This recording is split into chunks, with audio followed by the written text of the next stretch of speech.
আসসালামু আলাইকুম guys, it's বর্ণ ব্লগ।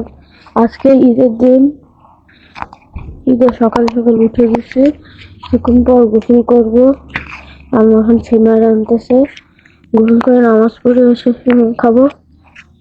তো গোসল করে নতুন পাঞ্জাবি পরে দেখা হচ্ছে। টাটা। তো গাইস, এই যে আমার লোক গোসল করার পর নতুন পাঞ্জাবি পরছি। আরেকটা পাঞ্জাবি আছে টিয়া কালার, তা পরে করবো। এখন আমি নামাজে যাব। মসজিদে আর ক্যামেরা নিয়ে যাওয়া যাবে না, তো মসজিদ থেকে এসে কথা বলতে হবে। তো মসজিদ থেকে এসে কথা বলছি। হ্যালো গাইস, কালকে ঈদের দিন ব্লগ শুট করতে পারি নাই, তো সকালের শুটটা করছি। আজকে আমরা যাচ্ছি আহসান মঞ্জিল, ঈদের দ্বিতীয় দিন। তো আমরা বাসা থেকে বের হচ্ছি, গাড়ি নেবো। তো গাড়িতে যে দেখা হচ্ছে। টাটা।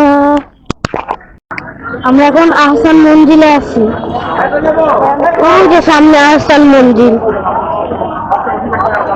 আজকে অনেক বেশি সিরিয়াল।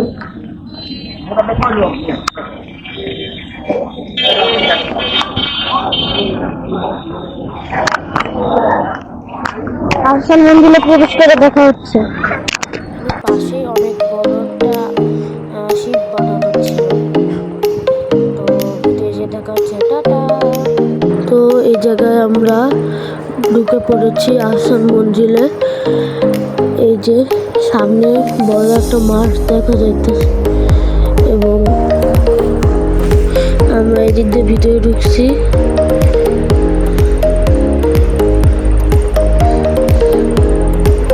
সামনে একটা সিঁড়ি দেখা যাচ্ছে, চলেন যে দেখি। এবং আপনারা এখানে কি করে আসতে পারবেন, যারা গাজীপুর বা অন্যান্য জায়গা থেকে আপনারা হলো আজ মেরি গ্লোরি নামে একটা বাস আছে, ওই বাসে আসতে পারবেন। এখানে এসে টিকিট তো 40 টাকা, এবং ওখান থেকে ডাইরেক্ট সদরঘাট। আর যারা গাজীপুর থেকে আসছেন তারা পুরান ঢাকা ওই জায়গায় নেমে রিক্সা নিয়ে নেবেন, বা হেঁটেও যেতে পারবেন। ভিক্টোরিয়া পার্ক পর্যন্ত হেঁটে ওই জায়গা থেকে আবার হেঁটে যেতে হবে, বা রিক্সা নিলে আপনাদের মাত্র 30 থেকে 40 টাকা নেবে। ঢাকায় রিক্সা ভাড়া একটু বেশি, আর আমরা তো ঈদের সময় গিয়েছি।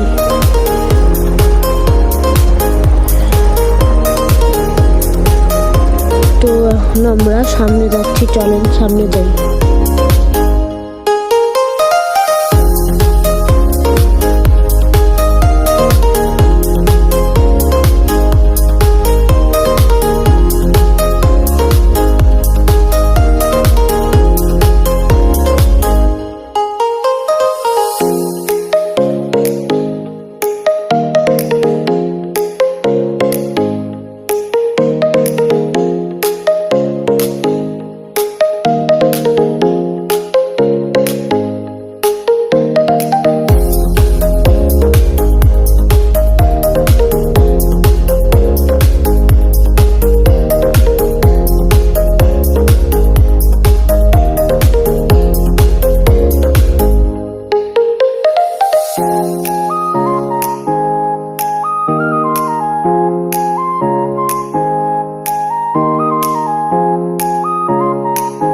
এই জায়গা থেকে পানি পড়তো আগে, পরে একটা মুখ দেওয়া, একটা পাইপ। তো গাইজ, এখন আমরা ভিতরে ঢুকে পড়েছি। এই যে সবাই স্লো করে নেবেন যদি আপনারা ইনফরমেশন জানতে চান। আমি একটু স্পিড বেশি করে দিয়েছি, 2x করে দিয়েছি। তো চলুন সামনে যাই। আর কিছুক্ষণ ভিডিও আছে, এরপরে শেষ। আমি এটা একটু বেশি বড় হবে। ঈদ স্পেশাল ব্লগের দ্বিতীয় পার্টে আপনারা আরও বেশি মজা পাবেন। এটাই প্রথম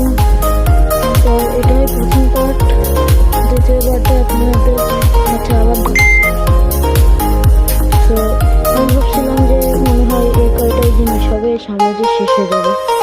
কিন্তু না, দ্বিতীয় পার্টটা আছে তো, এই জন্যই তো বড় হয়েছে। দ্বিতীয় পার্টে আরো বেশি জিনিস আছে, প্রাচীন জিনিস দেখার জন্য। এই যে সবকিছু আপনারা স্লো স্লো করে যদি ইনফরমেশন জানতে চান তাহলে দেখে